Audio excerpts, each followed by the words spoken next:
pazarından. Sen olmasan buralara gelemezdim ben. Sevemezdim bu şehri, anlamazdım dilinden.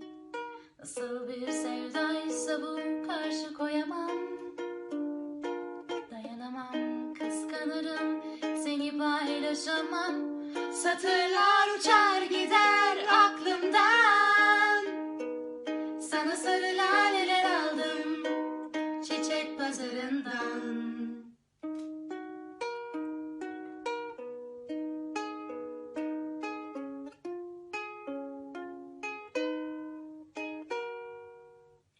Uykulu gözlerle döndüm rüyamdan. Sana sarı laleler aldım çiçek pazarından. Sen olmasan buralara gelemezdim ben. Sevemezdim bu şehri, anlamazdım dilinden. Yeniden başlasam bu sefer korkmadan, koklayıp birbirimizi çöpe atmadan. Satırlar uçar